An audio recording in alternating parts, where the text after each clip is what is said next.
Karena keinginan manusia gak ada habisnya. Pengkhotbah 6 ayat 7. Segala jerih payah manusia adalah untuk mulutnya, namun keinginannya tidak terpuaskan. Hawa nafsu manusia itu menginginkan ini dan itu. Tapi Tuhan yang mengetahui segala sesuatu. Katakan amin. Mari belajar jangan larut dalam keinginan dunia. Mari kita harus belajar mengenali kehendak Allah. Kita buka 1 Petrus 4 ayat 2 sampai 3. Ini pesan Tuhan luar biasa banget. Saya malam-malam renungkan ini. Wow. 1 Petrus 4 ayat 2. Baca sama-sama.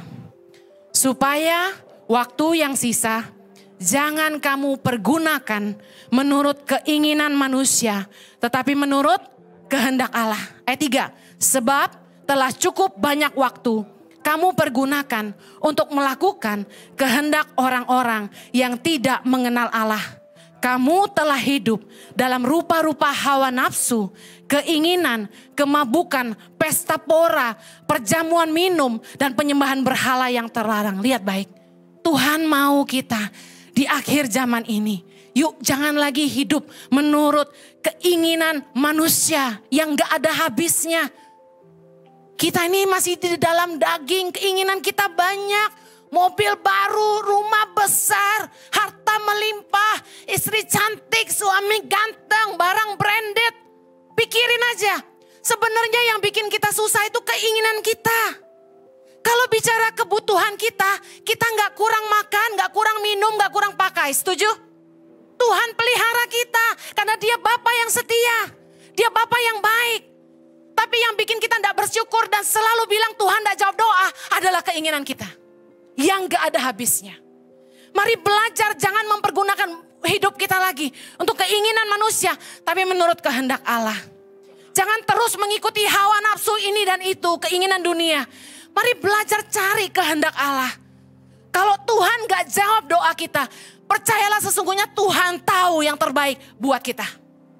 Belajar seperti Yesus. Yesus berdoa dalam Lukas 22 ayat 42.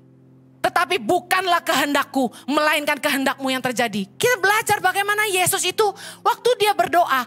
Yesus minta supaya cawan itu berlalu. Tapi dia bilang, Tuhan bukan kehendakku, tapi biar kehendakmu.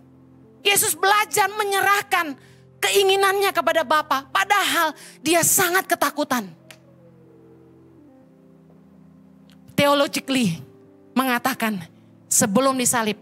Ketika Yesus berdoa di Taman Getsemani, dia saking takutnya, keringat itu keluar darah. Saking takutnya, stres, sampai pembuluh darah pecah. Tapi dia tetap berkata, bukan kehendakku, tapi kehendakmu.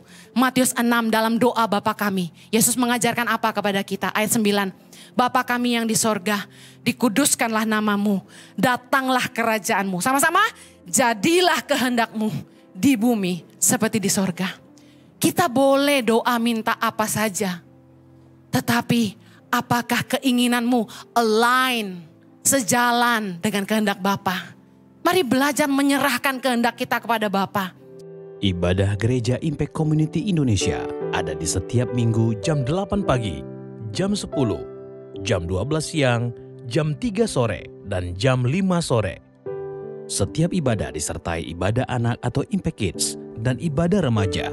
Anda bisa mengajak teman, keluarga, dan relasi untuk ikut beribadah bersama. Dan bagi anak-anak muda, ada Impact Youth jam 5 sore waktu Indonesia Barat di Gereja Impact Community Indonesia.